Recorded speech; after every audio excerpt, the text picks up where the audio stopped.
Shalom à tous, je suis la sœur Paul-Marie de la Fraternité Clé de David. J'ai la joie de vous accueillir dans ce 3e jeudi d'exhortation de notre série 7 jeudis pour comprendre et activer les clés du miracle de Dieu dans notre vie. Dans ce 3e jeudi, nous allons partager sur le thème de la frustration. Alors, qu'est-ce que cela signifie ? La frustration est définie comme étant liée à la déception. C'est une sorte de réaction émotionnelle face à la résistance d'une personne ou d'une chose qui va à l'encontre de notre volonté. Et donc, cette résistance crée en nous une sorte de frustration, d'insatisfaction intérieure, d'inconfort intérieur, de malaise. Et c'est quelque chose que nous avons tous ressenti une fois dans notre vie. Et parfois, on devrait l'avouer, certains sont restés longtemps dans cet état d'âme parce qu'ils ont buté sur plusieurs échecs, parce qu'ils ont rencontré beaucoup de résistance par rapport à certaines choses qu'ils ont désirées, par rapport à certaines choses qu'ils ont recherchées, par rapport à plusieurs choses qu'ils ont pensées nécessaires à leur vie, normales pour leur vie, et qu'ils n'ont pas vu s'accomplir, qu'ils n'ont pas vu se passer. Et cela les met dans une situation de frustration extrême qui devient, comme nous l'étudions durant ces 7 jeudis, qui devient un géant sur la route de notre exaucement. Un géant qui nous empêche de rentrer dans les plans de Dieu pour notre destinée. Un géant qui nous empêche de voir la gloire de Dieu se manifester dans notre vie. Un géant à déraciner pour pouvoir expérimenter la bonté et la fidélité de Dieu. Alors, pour méditer sur ce passage, nous allons prendre la Bible dans l'Épître aux Philippiens, le chapitre 4, le verset 4, qui nous dit « Réjouissez-vous en tout temps de tout ce que le Seigneur est pour vous. » Oui, je le répète, soyez dans la joie. Alors, ce verset de l'Épître aux Philippiens est très intéressant parce que c'est une lettre qui parle beaucoup de joie. Nous voyons que dans la lettre aux Philippiens, le mot « joie »,« réjouissez-vous » revient à plusieurs reprises. Pourtant, Paul a écrit cette lettre lorsqu'il était en prison. Il n'était pas dans la joie, dans les stéréotypes de la joie que le monde décrirait comme joie. Et pourtant, c'est l'une des lettres où il parle, où il s'exprime le plus dans sa joie. Mais cette lettre nous apprend en fait quelle est véritablement la joie du chrétien, la joie de l'homme renouvelé. Cette joie profonde qui vient du Saint-Esprit, qui est un don de Dieu et qui est même capable de cohabiter avec des circonstances difficiles de notre vie sans être submergé, sans être anéanti, sans être éteint. Cette joie, le Saint-Esprit nous a révélé pour ce jeudi, pour ce 3e jeudi de notre série d'intercession, que c'est le remède, l'antidote, le destructeur de cet état d'âme néfaste pour ta vie, qui est la frustration, la joie. Alors, le Saint-Esprit nous révèle que la seule personne, le seul être qui a intérêt à ce que nous restions et que nous demeurions dans la frustration, c'est le diable, c'est l'ennemi de nos âmes. Parce que la frustration a pour but de détruire notre joie. Et lorsque notre joie est détruite, nous ne sommes plus en mesure de résister. Notre âme est à sa merci, devient une terre propice pour ses œuvres. Dans le premier jeudi, nous avons vu ce premier géant de notre exaucement que nous appelons le découragement. Le 2e jeudi, nous avons vu que lorsque nous commençons à être découragés, l'étape qui suit généralement, c'est c'est cet état où nous devenons maintenant impatients. Parce que nous avons trop buté sur des échecs, parce que nous avons certaines choses, nous ont tellement, les circonstances de la vie nous ont tellement découragés. Alors nous commençons à développer une sorte d'impatience. Nous commençons à douter. Nous commençons à vouloir faire les choses par nos propres moyens. Et ce troisième jeudi, nous nous rendons compte que très souvent, lorsque nous essayons par nos propres moyens et que nous échouons encore, cela laisse la place à de la frustration. Pour ma part, selon ma méditation des Écritures, j'ai vu notre Seigneur Jésus-Christ être frustré pour beaucoup de choses. Pour dire que c'est un sentiment humain, compréhensible, mais qui n'est pas à laisser, nous ne devons pas laisser nos âmes être pris dans cette frustration pour tout en fait.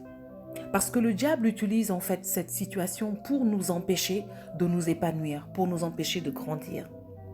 Jésus était frustré de voir qu'une femme qui était tenue sous le joug du diable pendant 18 ans et qu'il a rencontrée le jour du sabbat au temple, lorsqu'il l'a délivrée, que les maîtres de la loi étaient choqués et lui reprochaient de ne pas respecter les lois du sabbat. Jésus était frustré et leur a dit « Mais cette fille aussi est une fille d'Abraham. Est-ce que si votre bœuf tombe dans un puits le jour du sabbat, vous n'irez pas le délivrer ?» Jésus nous montrait ainsi que son indignation, c'est lorsque le peuple de Dieu, ses enfants, ses frères souffrent et que rien n'est fait. Alors aujourd'hui, le Saint-Esprit vient nous dire que nous devons faire quelque chose contre cette frustration. Nous devons comprendre que cet état d'âme travaille contre nous. Nous devons comprendre que l'ennemi de nos âmes utilise cet état d'âme pour nous empêcher de voir la gloire de Dieu. Nous ne devons pas nous indigner pour les choses que cette vie nous refuse ou nous frustrer pour des situations que Dieu ne permet pas encore dans nos vies, dans son plan parfait pour nous. Alors, Paul, de sa prison, écrit aux chrétiens de Philippe en leur disant « Réjouissez-vous en tout temps, quelle que soit la situation que vous traversez, quelle que soit l'étape de votre épreuve. Réjouissez-vous. » Il ne dit pas réjouissez-vous parce que vous êtes exaucé, réjouissez-vous parce que tout va bien dans votre vie. Il dit réjouissez-vous de tout ce que le Seigneur est pour vous. Alors, à cet instant, j'ai envie de te demander, mon frère, ma sœur, qu'est-ce que le Seigneur est pour toi? Le Seigneur est-il Seigneur dans ta vie ou seulement Sauveur? Jésus-Christ est-il pour toi juste un guichet automatique de grâce? Que chaque fois que tu appuies sur le bouton, il doit donner ce que tu demandes? Ou est-ce qu'il est Seigneur? Est-ce que tu te réjouis déjà d'avoir pour Seigneur, pour Maître, pour Roi, le Fils de Dieu, l'Emmanuel, l'agneau de Dieu qui a donné sa vie à la croix pour toi, pour que tu ne sois plus aujourd'hui vendu au diable, à la mort et au péché, mais que tu aies part aujourd'hui à l'héritage des fils de Dieu avec Jésus-Christ, pour qu'aujourd'hui tu aies un statut nouveau de co-héritier du royaume, pour qu'aujourd'hui tu te dises que une place est préparée pour toi à cause de ta foi en Jésus-Christ dans le ciel. Est-ce que la joie de savoir que ce Seigneur qui a brisé toute forme de condamnation sur sa vie depuis que tu l'as accepté est ton Seigneur? Est-ce que cela te réjouit? Est-ce que tu te dis que Jésus-Christ qui est ton Seigneur a ta vie dans sa main, qu'il est au contrôle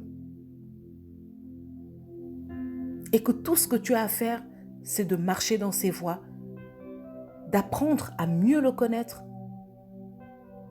et à lui faire confiance.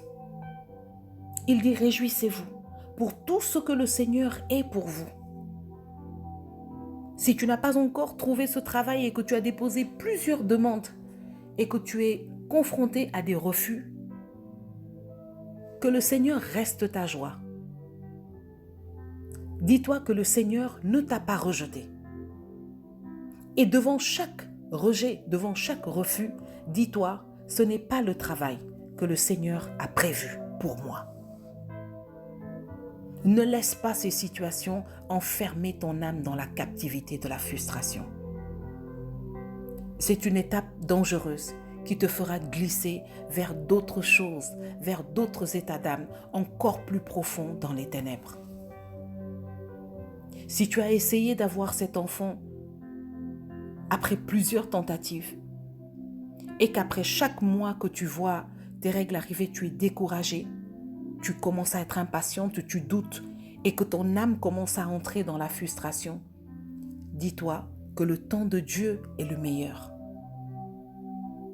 Dis-toi que ta joie est en Jésus-Christ qui est le chemin, la vérité et la vie. Celui qui est la vie, ne donnerait-il pas la vie? Celui qui a guéri toutes les maladies sur sa route, ne peut-il pas te toucher? Dis-toi simplement que ce n'est pas le moment, ce n'est pas le bon et que le Seigneur te donnera ce qu'il y a de meilleur.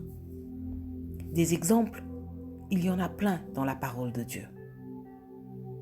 Ne laisse pas cette frustration enfermer ton âme dans cette captivité. La puissance de la joie que le Saint-Esprit procure à nos âmes lorsque nous sommes attachés à Christ, lorsque nous comprenons son œuvre, lorsque nous comprenons ce qu'il est pour nous, est extraordinaire. Philippiens 4:4 nous le dit en nous disant « Réjouissez-vous de ce que le Seigneur est pour vous. » Il dit oui, je vous le répète, il insiste, soyez dans la joie. Soyez dans la joie. Vous avez quelque chose qui vous permettra de surmonter toutes les situations. Que ces quelques échecs, que cette épreuve que tu es en train de traverser ne détermine pas ton comportement, ne te fasse pas sombrer dans cette frustration, ne te fasse pas perdre ton élection. La puissance de la joie que nous procure le Seigneur est grande. Dans Actes 16, au verset 25, nous voyons Paul et Silas dans les chaînes, dans la prison, qui avaient certainement toutes les raisons de se plaindre et d'être frustrés contre Dieu et contre les hommes. De se dire, nous sommes venus vous annoncer le salut pour vos âmes. Seigneur, nous travaillons pour toi. Pourquoi permets-tu que nous soyons dans de telles situations d'humiliation, d'échec? Je ne sais pas si vous avez déjà vu comment les milieux de la prison sont difficiles. Imaginez-vous à cette époque, sans aucune salubrité, sans aucun confort. Mais la Bible nous dit que vers le milieu de la nuit, Paul et Silas priaient et chantaient des louanges. D'où leur est venue cette force? Certainement pas d'une âme frustrée. Cette force leur est venue de la joie intrinsèque qu'ils avaient, de cette joie profonde que les épreuves ne peuvent pas détruire, qui vient du Saint-Esprit. Ils se mirent à prier et à louer Dieu. Et leur louange était si authentique, elle était si profonde, elle était si pleine de cette joie qui active la puissance de Dieu dans le ciel, que la Bible nous dit que les fondements de la prison où ils se trouvaient se sont ébranlés, que leurs chaînes sont tombées, que les portes se sont ouvertes. Paul et Silas ne se sont pas levés immédiatement pour courir parce ils ont fait ça juste pour être libres. Ils ont loué Dieu au milieu de leur épreuve, pas parce qu'ils voulaient être libres, mais simplement pour ce que Dieu était pour eux. Et ils ont loué Dieu au point que ces chaînes qui étaient à leurs mains et à leurs pieds n'avaient plus la force de les retenir dans cette captivité. Et lorsque le geôlier est venu et s'est rendu compte que la prison était ouverte, il s'est dit, les prisonniers sont partis, on va me tuer, alors mieux vaut me tuer en même temps. Paul lui a dit, ne te fais aucun mal parce que nous sommes ici. La stupeur de cet homme, l'incompréhension devant une telle situation. Son esprit humain, naturel, ne pouvait pas comprendre comment des hommes avec une telle puissance en eux, avec la capacité de pouvoir s'enfuir et de même faire fuir tous les prisonniers de cette prison, restent ici et même m'empêchent de me faire du mal. Alléluia. Je prie que cette joie, tu la retrouves maintenant dans le Saint-Esprit, au travers de cette exhortation, au travers de la parole de Dieu que nous sommes en train de partager. Je prie que cette joie revienne et inonde ta vie. C'est la puissance qui détruit l'œuvre de l'ennemi au travers de la frustration dans nos âmes. La puissance de la joie, dans Acte 12 au verset 5, nous dit que pendant que Pierre était en prison, l'Église était réunie et priait intensément. Laisse-moi te dire, mon frère, ma sœur, que lorsque ton âme est plongée dans les profondeurs de cette frustration, tu ne peux pas prier, encore moins intensément. Mais cette église qui était réunie pendant que Pierre était en prison, priait intensément. Parce qu'ils avaient ce cœur à prier, parce qu'ils savaient que le Dieu qu'ils étaient en train de servir était un Dieu fidèle. Là encore, Dieu a agi. Dieu a agi parce que la mission de Pierre n'était pas terminée. Et le miracle s'est produit. Les chaînes sont tombées. Un ange est apparu, a ouvert la porte et a rendu Pierre invisible. Ils sont passés devant des gardes et personne ne les a vus. Alors que quand ils se sont réveillés le matin, ils ont vu que tout était en place. Les portes étaient fermées. Les gardes étaient en place. Mais Pierre n'était plus là.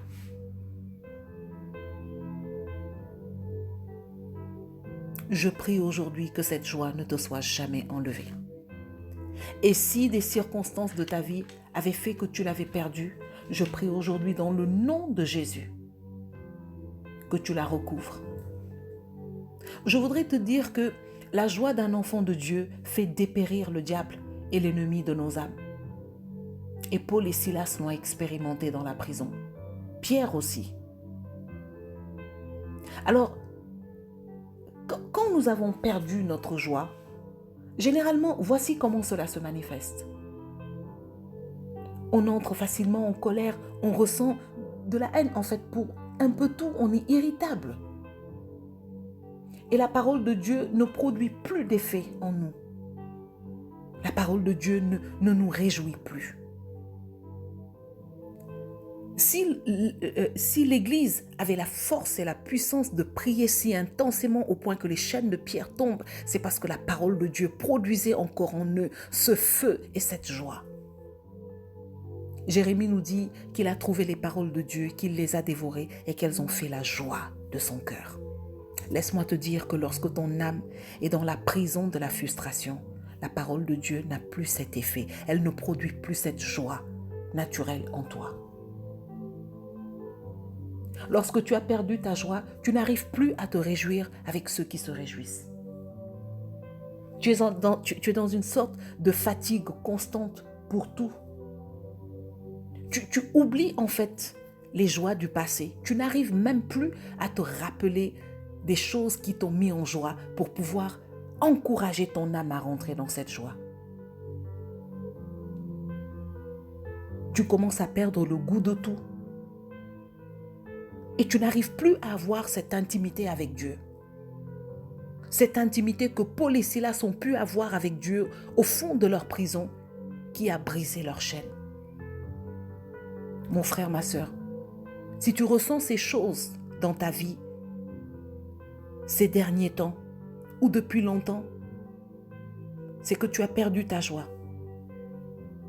Cette joie du Saint-Esprit. Et il est temps, aujourd'hui le Seigneur te dit, tu dois sortir de cette prison. Lorsqu'on a perdu sa joie, on n'arrive même plus à comprendre la joie. On n'arrive plus à comprendre les personnes joyeuses autour de nous. On n'arrive plus même à le tolérer. La joie des autres devient comme brouillante, comme gênante, comme excessive à notre goût. Nous nous décourageons pour tout.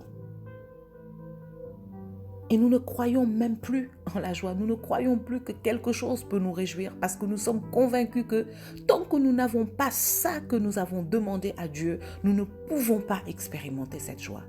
Certaines personnes croient que tant qu'elles n'ont pas trouvé un époux, elles ne pourront pas avoir de la joie. Elles ne croient plus à la joie si elles devaient rester quelque temps encore dans le célibat. Certaines personnes croient qu'elles ne peuvent pas être heureuses si elles n'ont pas d'enfant. Certaines personnes croient que tant qu'elles n'ont pas cet enfant pour lequel elles prient, elles ne peuvent pas connaître la joie. Certaines personnes pensent que tant qu'elles n'ont pas ce travail, cette promotion, elles ne peuvent pas être dans la joie. Aussi paradoxal que cela puisse paraître, il y a des personnes qui pensent que tant qu'elles n'ont pas la guérison de leur corps, elles ne peuvent même plus expérimenter une joie. Elles ne croient même plus en la joie. Même la joie de pouvoir imaginer leur guérison, leur libération, elles n'y arrivent plus parce que leur âme est plongée dans cette frustration.